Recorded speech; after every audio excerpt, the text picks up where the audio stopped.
I never imagined a crowbar could pry open more than a door, but when Evelyn Harper forced her way into my garage, she shattered the last sanctuary I had left from Claire. The security feed showed her wedged between my 1967 Mustang and the 1970 Challenger, phone raised like a weapon, photographing every inch of the memorial room upstairs where Claire's ashes rested in a safe beside her final letter. I didn't scream. I called Sheriff Harlan Reed and waited outside with him. When the garage door rose and sunlight flooded in, Evelyn's face went from righteous to ruined in a heartbeat. My name is Daniel Whitaker, 58 years old, retired journalist, widower, collector of 9 classic cars that Claire and I hunted down together over 25 years of marriage. The garage in my 3-story home in Willow Creek Estates, a subdivision in Ann Arbor, Michigan, wasn't just storage. It was our history. Ground floor held the cars. Second floor, my writing studio. Third floor, Claire's memorial room. Walls of her photographs. Our wedding picture.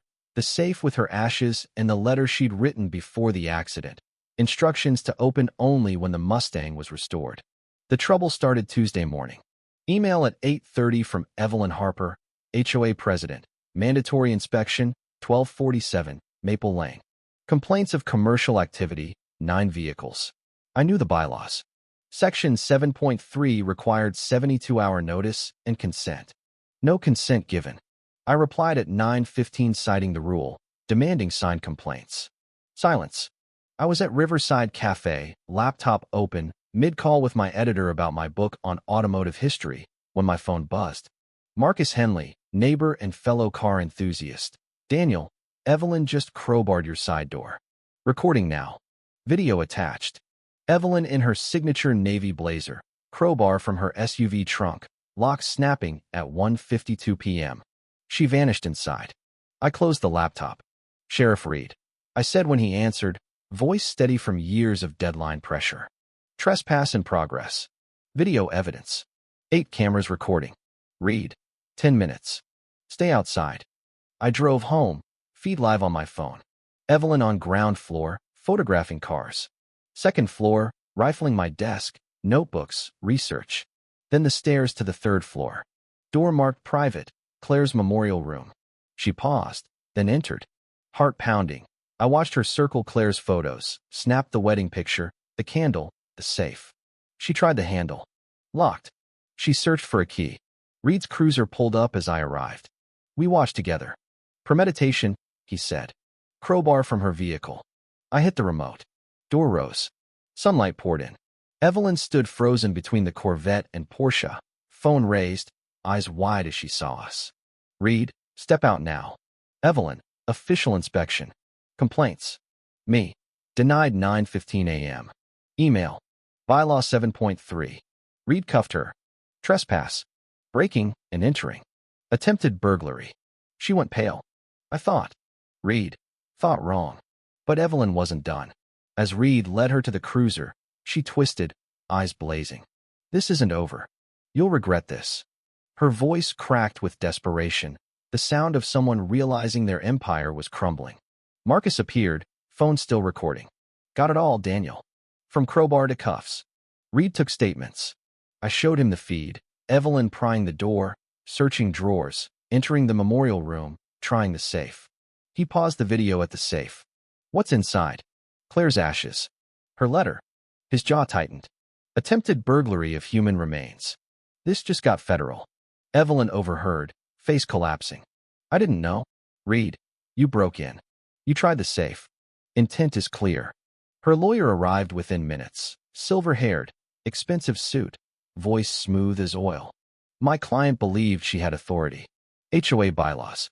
Reed cut him off. Bylaws don't override criminal law. She's under arrest. The lawyer argued probable cause, community complaints. Reed played Marcus's video. Evelyn retrieving the crowbar, premeditation clear. The lawyer paled. Neighbors gathered. Mrs. Larson, 72, stepped forward. She inspected my fence without notice last year. Fined me $200. Mr. Patel tried my garage key. Said it was policy. The crowd grew. Phones out, recording. Evelyn's composure shattered. She lunged toward me, cuffs rattling. You think you're better? Hiding behind cars while. Reed yanked her back. Assault on a civilian. Another charge. Her lawyer tried to intervene, but Reed was done. Book her. Full charges. As the cruiser pulled away, Evelyn's face pressed against the window, eyes wild with panic. The neighborhood watched in stunned silence. Marcus clapped my shoulder. You okay? I nodded, but my hands shook. Not from fear. From the weight of what she'd violated. Charges filed. Trespass, B&E, attempted burglary, privacy violation, assault. Evidence. 8 cameras, Marcus's video, email trail for prior incidents. HOA emergency meeting. Evelyn removed.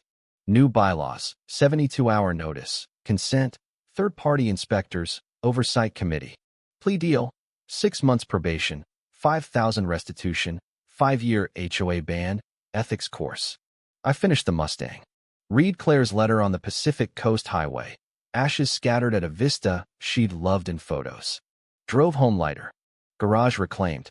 Community healed. Boundaries respected. But the real climax came 3 nights later. I'd fallen asleep early, exhausted from statements and media calls. At 2:17 a.m., motion sensor screamed.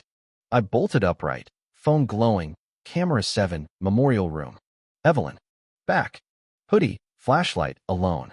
She stood before the safe, crowbar in hand again. The door lock was reinforced steel now, but she was prying at the hinges. My blood turned to ice.